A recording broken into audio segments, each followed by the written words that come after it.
Lois Thetford, and I am MEDX faculty. I myself graduated from MEDX in 1981 in class 14 and have been lucky enough to do family practice for 40 years.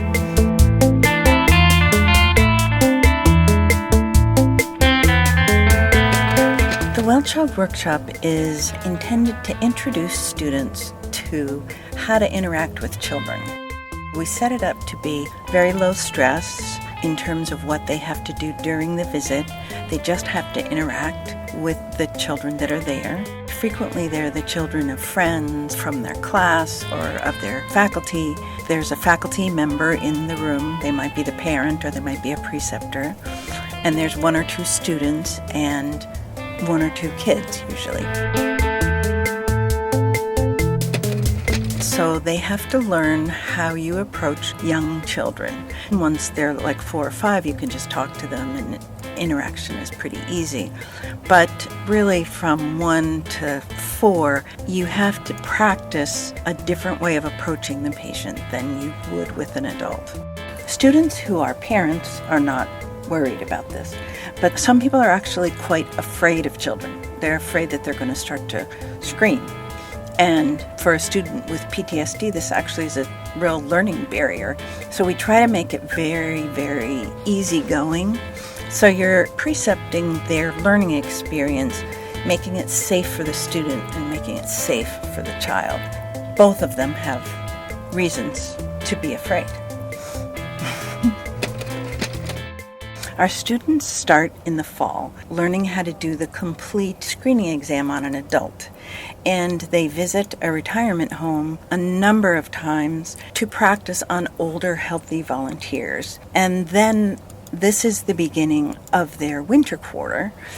And so it uses all of the skills that they learned before about how to look in ears and mouth and eyes and feel the belly and all those things that you do with adults, and now adapt it to working with children, because children are unpredictable. They might move their head suddenly. So you have to do a lot of safety planning during your exam so that if the child moves suddenly, that there's no harm.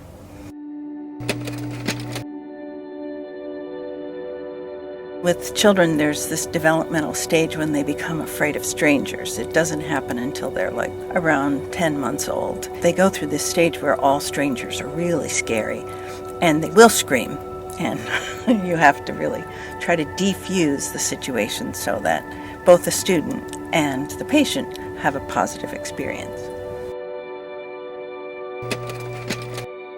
So this is the Denver Developmental Screening Test. This one is called the Denver 2, and it's the one most widely used in medical offices. It shows the range of normal development. So when you're talking about this child here, 15 months old, there are certain developmental things that she should be able to do, and if she can't do them, it's a cause of concern. The range of normal, while being wide, is critical because it's very well studied. And if your child gets to the end of that period where 95% of children can do this skill and your child can't, it's important to question, are they not getting the right opportunities to develop that skill?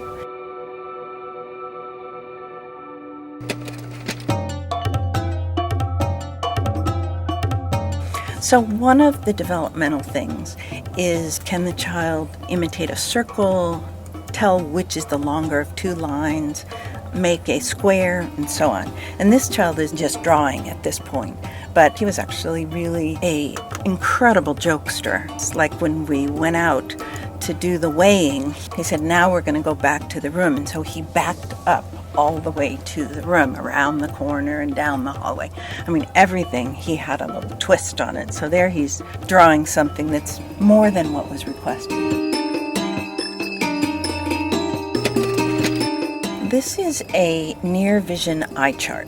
They ask the child to point to certain things, and this child can read. So she's actually reading parts of the eye chart to him, which proves that she can see it. Weighing babies can be difficult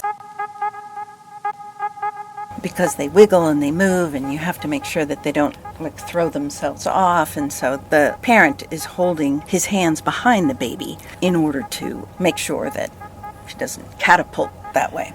And the examiner is interacting with the child, which provides distraction, and also trying to read and record the weight that you can see at the bottom of the picture.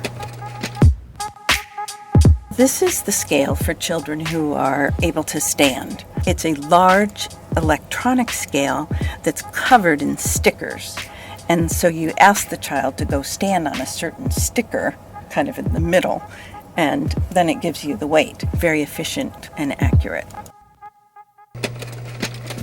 When we're looking at verbal comprehension, sometimes we ask them to name the picture. So that's one of the earlier things that they can do. Sometimes you can name it and they can point to it at a younger age, but there's a certain age at which they should be able to say that's a dog, that's a horse, and so on. Then the next stage of that is that we ask them which one can fly, which one can gallop, which one says bow wow, so that they actually identify not just the name of the picture, but the action of the animal that we're talking about. So this is a demonstration of the head circumference.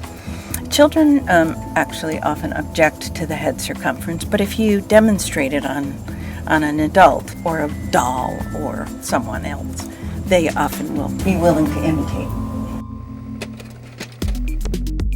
One of the things that you ask children to do on the range of their gross motor development is, first there's standing, then there's running, then there's climbing. Can you stand on one foot?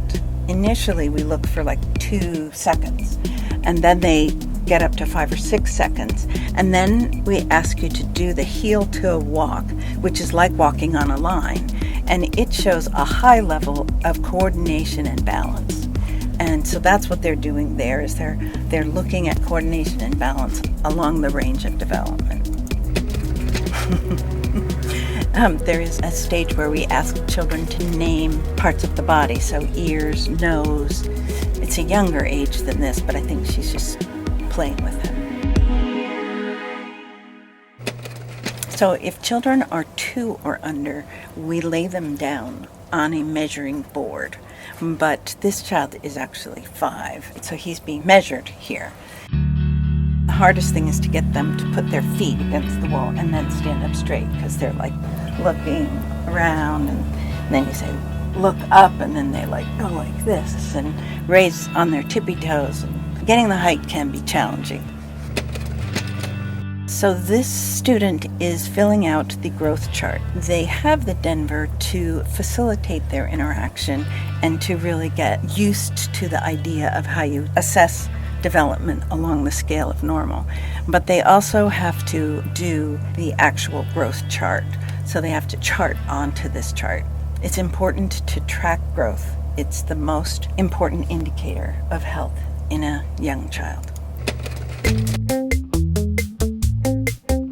Audrey does a fantastic job of organizing the workshop. She has food for the students and for the children, and keeps track of who's done how many exams and what children are ready for a break and all those things.